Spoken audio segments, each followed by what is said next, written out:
Good morning friends, welcome to क्यू किस channel. आज है 11 मई और 11 मई को जितने भी मोस्ट इम्पॉर्टेंट करंट अफेयर बनेंगे आज हम उनको डिस्कस करेंगे विथ स्टैटिक जीके के साथ। और साथ ही साथ हर क्वेश्चन को आपको बहुत ही शानदार तरीके से एक्सप्लेन किया जाएगा फ़ोटो के साथ, ताकि आप क्वेश्चन को अच्छे से कोरिलेट कर पाएँ। तो चलिए फिर बढ़ते हैं आज के करंट अफेयर की ओर। तो ये रहा पहला करंट अफेयर का क्वेश्चन।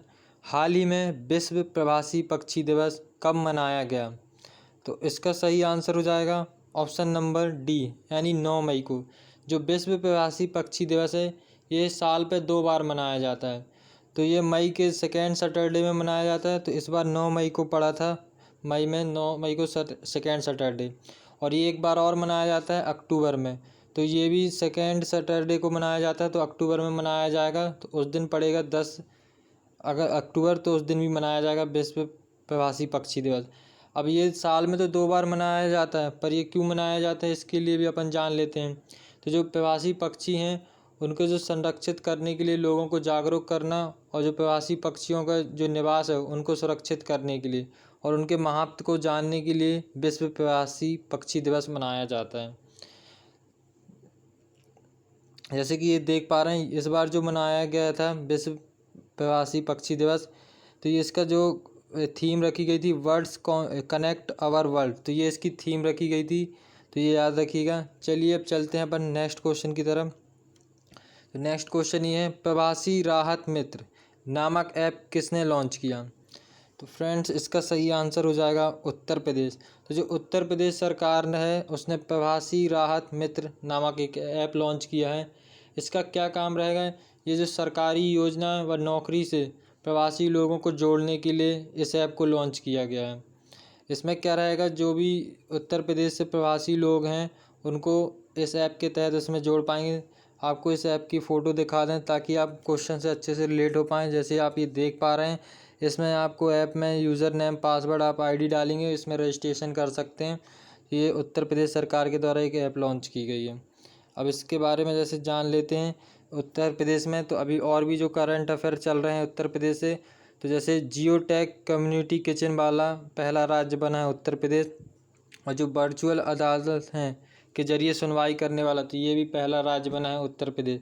फ्रेंड्स जैसे ही आपको एक चीज़ बता दूं, जैसे ही आप इन चीज़ों को याद करना चाहते हैं, जैसे अभी कोरोना वायरस के चलते बहुत से ऐप लॉन्च किए जा रहे हैं, अभियान चलाए जा रहे हैं और बहुत सी योजनाएं, तो इनको याद कैसे करना है, तो आप क्या करिएगा, जैसे ही किसी आप डेली करंट अफेयर पढ़ रहे हैं तो आपको कोई ना कोई एक स्टेट हमेशा आता होगा। तो जैसे ही आपके सामने स्टेट आए, आपके माइंड में उनसे रिलेटेड क्वेश्चन रिकॉल होते होना चाहिए, ताकि आप इनको याद कर पाएँ। नहीं आ रहा है तो आप हर स्टेट से कुछ ऐसे जो योजनाएं जो ऐप हैं उनको याद रखिए, जैसे ही वो स्टेट आए आपके माइंड में रिकॉल होना ही चाहिए।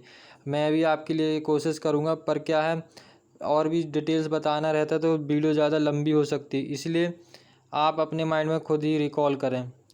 चलिए अब बढ़ते हैं अपन नेक्स्ट क्वेश्चन की तरफ। जान लेते हैं उत्तर प्रदेश के बारे में।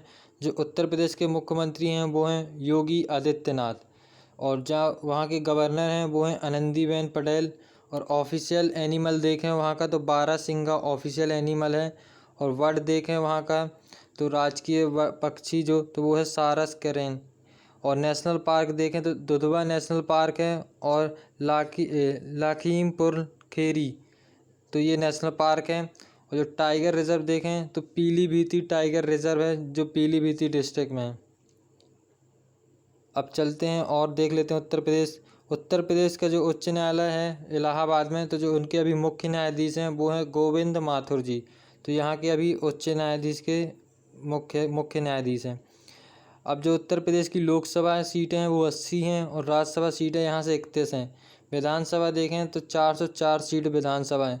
सबसे ज़्यादा सीटें रखने वाला राज्य यही है उत्तर प्रदेश, यहीं पे सबसे ज़्यादा सीटें हैं लोकसभा के और राज्यसभा की भी।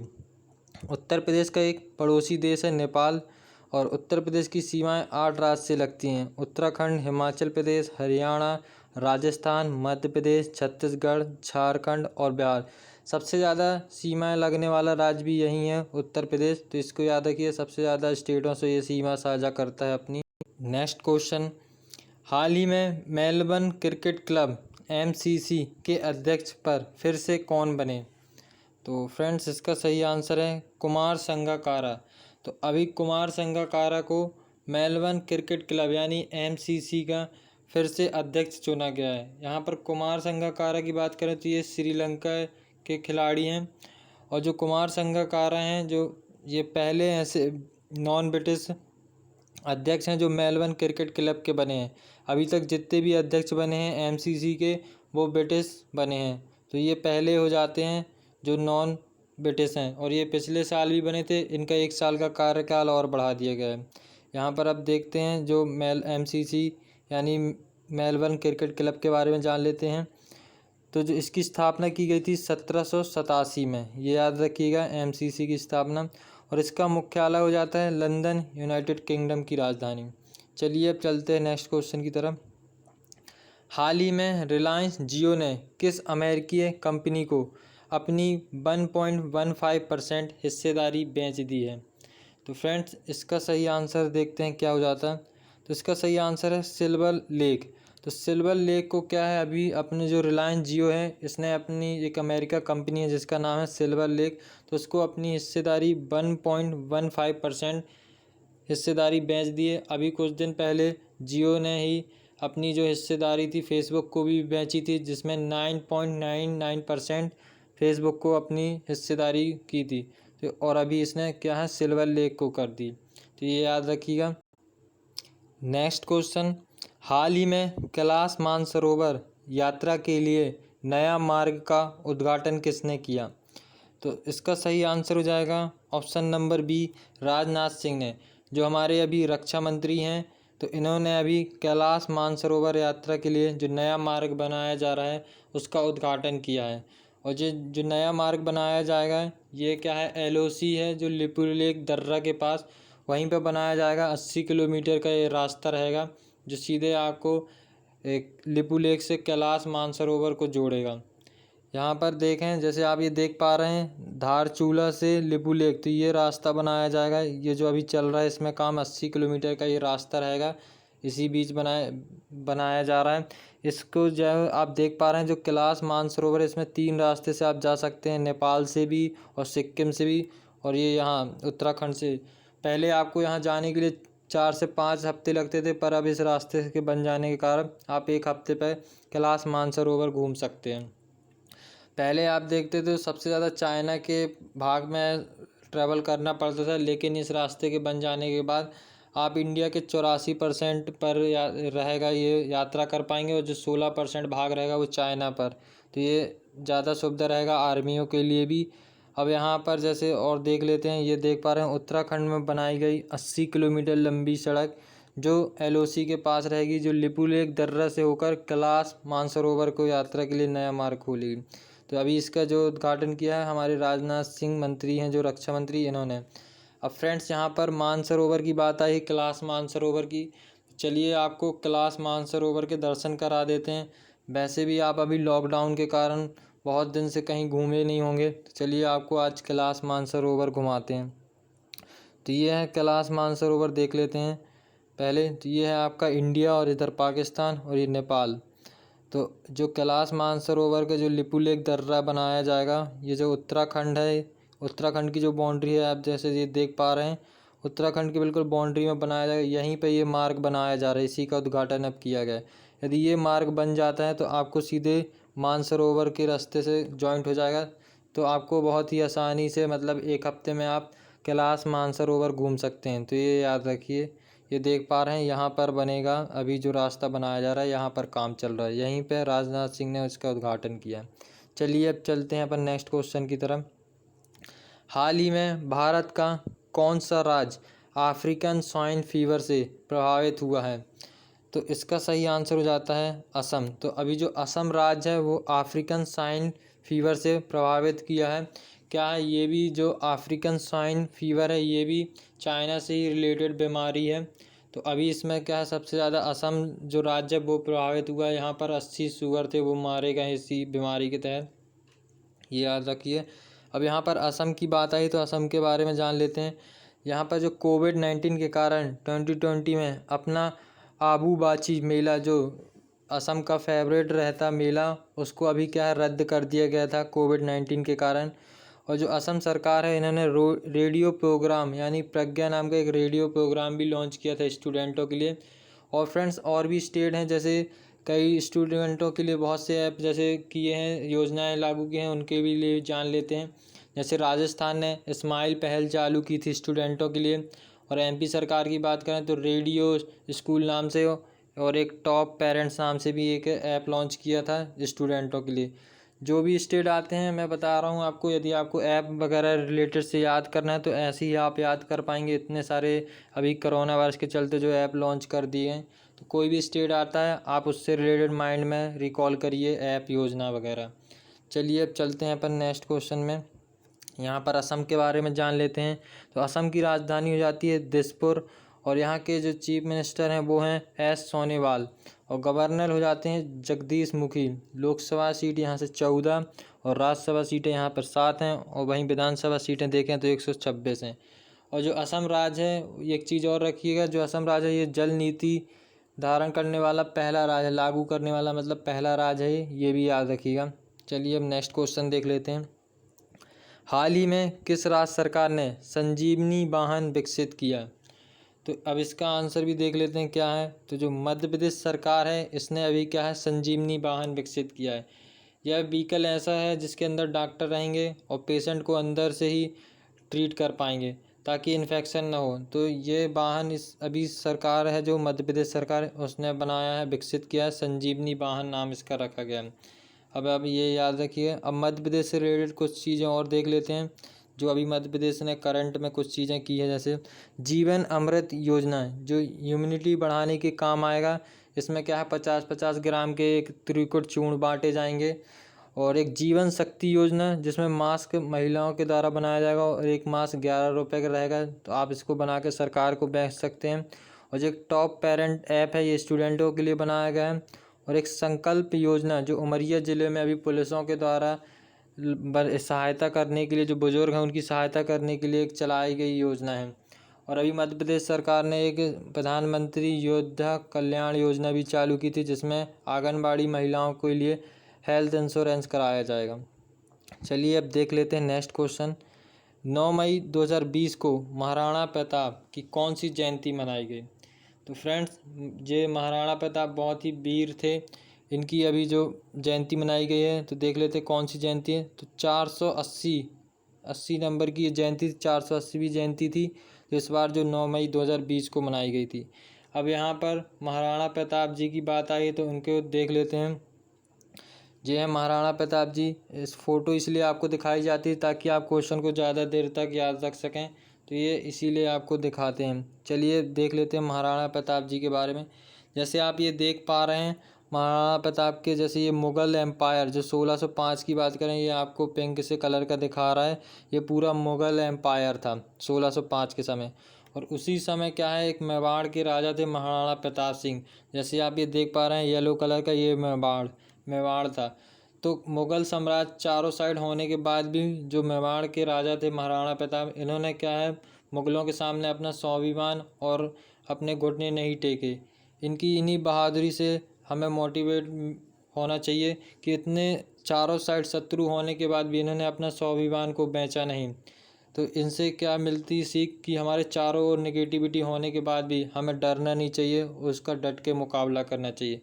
तो जो महाराणा प्रताप हैं ये हमारे आज के यूथ के लिए बहुत ही मोटिवेट करने वाले हैं, तो इसको ध्यान रखिएगा। आप देख पाएंगे जैसे महाराणा प्रताप चारों साइड मुसीबत होने के बाद भी उन्होंने कितना डट के सामना किया था मुग़ल साम्राज्य का। चलिए अब नेक्स्ट क्वेश्चन देख लेते हैं। कोविड-19 टेस्ट किट की डिलीवरी के लिए ICMR ने किसके साथ एक समझौता किया?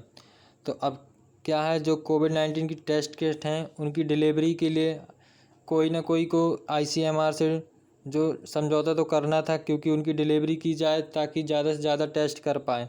तो इसके लिए जो ICMR है इसने चुना है इंडियन पोस्ट को। तो ये इंडियन पोस्ट के साथ समझौता करके जो कोविड-19 टेस्ट किट है इसको देश के हर कोने में डिलीवर किया जाएगा ताकि ज़्यादा से ज़्यादा टेस्ट किए जा सकें। अब यहाँ पर जो ICMR की बात आई है तो इनके बारे में जान लेते हैं। तो ICMR का फुल फॉर्म हो जाता है Indian counselling of medical research, यानी भारतीय आयुर्विज्ञान अनुसंधान परिषद। इसकी स्थापना की गई थी 1911 में और इसका मुख्यालय हो जाता है न्यू दिल्ली, और जिसके अभी महानिदेशक हैं बलराम भार्गव जी। ये याद रखिएगा, ये है ICMR। अब यहाँ पर पोस्ट ऑफिस को भी देख लेते हैं। तो भारतीय डाक के बारे में, इसकी स्थापना की गई थी 1 अप्रैल 1854 में, और इसका जो हेड क्वार्टर हो जाता है वो न्यू दिल्ली है, ये भी याद रखिएगा। चलिए अब बढ़ते हैं अपन नेक्स्ट क्वेश्चन की तरफ। हाल ही में मध्य प्रदेश के नए मुख्य निर्वाचन अधिकारी किसे नियुक्त किया गया? तो जो फ्रेंड्स अभी मध्य प्रदेश के जो नए मुख्य निर्वाचन अधिकारी हैं तो वो हैं बीरा राणा जी। तो इन्हें किया गया अभी नियुक्त, ये हैं बीरा राणा जी। तो इन्हें देख लीजिएगा, ये बनाई गई हैं अभी मध्य प्रदेश की नए मुख्य निर्वाचन अधिकारी। चलिए अब बढ़ते हैं अपन नेक्स्ट क्वेश्चन की तरफ। खबरों में चल रहे internet and mobile association of India यानी IAMAI का मुख्यालय कहाँ पर है? तो फ्रेंड्स इसका सही आंसर हो जाएगा मुंबई। तो मुंबई पर है इसका मुख्यालय। ये खबरों पर इसलिए चल रहा है, इसको भी अपन देख लेते हैं ये खबरों में क्यों है। तो अभी क्या है, इसने एक रिपोर्ट जारी की है। जैसे आप इसका पहले फुल फॉर्म देख लीजिए, वैसे तो देख चुके internet and mobile association of India. तो एक खबरों में इसलिए चल रहा है क्योंकि इसने एक डिजिटल इन इंडिया नाम से एक रिपोर्ट जारी की है नीलसन के साथ मिलकर। तो इस रिपोर्ट में क्या रहता है, तो ये जो रिपोर्ट जारी करते हैं तो इसमें क्या बताया जाता है कि भारत देश में कितने लोगों ने ग्रामीण और शहरी क्षेत्र इलाकों में नेट का यूज़ किया है। तो इस रिपोर्ट के अनुसार इस बार क्या है, ग्रामीण लोगों ने ज़्यादा नेट का यूज़ किया है। इसके तहत 227 मिलियन लोगों जो यूज़र हैं वो गांव से हैं, और जो 205 मिलियन लोग हैं वो शहर से। तो इतना इसके डाटा जारी किया गया है IAMAI के द्वारा। चलिए अब बढ़ते हैं नेक्स्ट क्वेश्चन की तरफ। हाल ही में मूडीज़ ने वित्त वर्ष 2020-21 के लिए भारत की GDP ग्रोथ को कितना कर दिया है? तो अब इसके बारे में भी जान लेते हैं। तो इसका सही आंसर हो जाएगा 0। तो अभी क्या है, कोरोना वायरस के चलते हुए जो मूडीज़ है, अमेरिका एक कंपनी है, उसने भारत की जो GDP है 2020-21 की उसको 0 बता दिया है। पहले इसने क्या था 2.6% बताई थी, पर अब इसको 0 बताया है। यहाँ पर हम मूडीज़ के बारे में जान लेते हैं। तो एक अमेरिकन कंपनी है जो बिजनेस और आर्थिक मामलों से जुड़ी है। इसकी स्थापना की गई थी 1909 में। इसका हेड क्वार्टर हो जाता है न्यूयॉर्क अमेरिका में, और जिसके संस्थापक हैं जॉन मूडी, और जो अभी CEO हैं वो हैं रेमंड W मैकडैनियल, इसके CEO हैं। तो चलिए अब बढ़ते हैं अपन नेक्स्ट क्वेश्चन की तरफ। हाल ही में किसने भारत को कोविड-19 आपातकालीन प्रक्रिया के लिए $500 मिलियन का ऋण देने की मंजूरी दी है? तो इसका सही आंसर देख लेते हैं क्या है। तो इसका सही आंसर हो जाता है ऑप्शन नंबर AIIB ने। अब AIIB के बारे में जान लेते हैं। इसका फुल फॉर्म हो जाता है एशियन इंफ्रास्ट्रक्चर इन्वेस्टमेंट बैंक। तो जिसकी स्थापना की गई थी 16 जनवरी 2016 को। इसका हेड क्वार्टर हो जाता है चाइना की राजधानी बीजिंग में, और जिसके अभी अध्यक्ष हैं जिन ली कुन, इसके अध्यक्ष हैं। चलिए बढ़ते हैं नेक्स्ट क्वेश्चन की तरफ। हाल ही में फ्लिपकार्ट कॉमर्स ने किस फ्लिपकार्ट और मयंत्रा के CFO को नियुक्त किया है? तो इसका सही आंसर हो जाएगा option number B Shriram Venkat Raman. तो इन्हें अभी क्या है, फ्लिपकार्ट और मिंत्रा के CFO नियुक्त किए गए हैं। अब यहाँ पर फ्लिपकार्ट की बात आई तो इनके बारे में जान लेते हैं। तो फ्लिपकार्ट एक ई-कॉमर्स कंपनी है, तो जो इसकी एक पेरेंट कंपनी है जिसका नाम है वॉलमार्ट। इसकी स्थापना की गई थी 2007 में, और इसका हेड क्वार्टर हो जाता है बेंगलुरु कर्नाटक की राजधानी में। और अभी जिसके CEO हैं फ्लिपकार्ट के वो हैं कल्याण कृष्ण मूर्ति जी। फ्लिपकार्ट के मालिक यानी संस्थापक हैं सचिन बंसल और बिन्नी बंसल। अब यहाँ पर मिंत्रा की बात आई तो मिंत्रा के बारे में भी जान लेते हैं क्या है। तो मिंत्रा भी एक ई-कॉमर्स कंपनी है। इसकी स्थापना भी 2007 में की गई थी, और इसका हेड क्वार्टर भी बेंगलुरु कर्नाटक में है। और पर इसके CEO हैं वो हैं अमर नागराम, इसके CEO हैं। चलिए देखते हैं अब नेक्स्ट क्वेश्चन क्या है। फ्रेंड्स यहाँ हमारे क्वेश्चन होते हैं समाप्त। यदि आपको हमारे साथ जुड़ना है तो आप हमें व्हाट्सएप में जुड़ सकते हैं। जिसकी लिंक ये दी गई है, इस पर आप क्लिक कर सकते हैं और जुड़ सकते हैं। इस यदि आप हमें टेलीग्राम पे ज्वाइन होना चाहते हैं तो आप हमें इस नाम से भी सर्च कर सकते हैं, और आप हमें इंस्टा में फॉलो करना चाहते हैं तो आप हमें इस नाम से सर्च कर सकते हैं, QKIS2020 के नाम से। और वहीं आप यदि हमें फेसबुक पेज में जोड़ना चाहेंगे तो आप हमें इस नाम से सर्च कर सकते हैं। और इन सभी की लिंक आपको वीडियो के डिस्क्रिप्शन में दे दी जाएगी, ताकि आपको ज़्यादा सुविधा हो। इस लिंक पर क्लिक कर आप ज्वाइन हो जाएगा। इन सभी में क्या है, आपको बहुत सी PDF वगैरह प्रोवाइड कर दी जाएगी। जैसे टेलीग्राम में रोज़ाना करंट अफेयर की PDF प्रोवाइड की जाती है। इंस्टाग्राम में आपको रोज़ाना नई नई क्विज़ वगैरह कराई जाती हैं, ताकि आप इस खाली समय को सही ढंग से यूज़ कर पाएँ। तो इसी तरह जुड़ते रहिए। और फेसबुक में आपको क्या है, मैथ से रिलेटेड कुछ क्विज़ वगैरह कराई जाती हैं, छोटी छोटी ट्रिक के वीडियो प्राप्त किए जाएंगे, ताकि आप ज़्यादा से ज़्यादा क्वेश्चन को अटेंड कर पाएँ। इस तरीके से ऐसे क्वेश्चन बताए जाएंगे जो अक्सर एग्ज़ाम में पूछे जाते हैं। तो फ्रेंड्स, आप हमारे QKIS चैनल को करिए सब्सक्राइब। आई होप आपको ये वीडियो पसंद आया हो। यदि आपको वीडियो पसंद आया है तो आप वीडियो को लाइक एंड शेयर कर सकते हैं, क्योंकि फ्रेंड्स आपके लाइक और शेयर से ही हमें मोटिवेशन मिलता है, ताकि आप हमें ऐसे ही मोटिवेट करते रहें, हम आपके लिए और ऐसी वीडियो लाते रहें। तो चलिए, thanks for watching this video.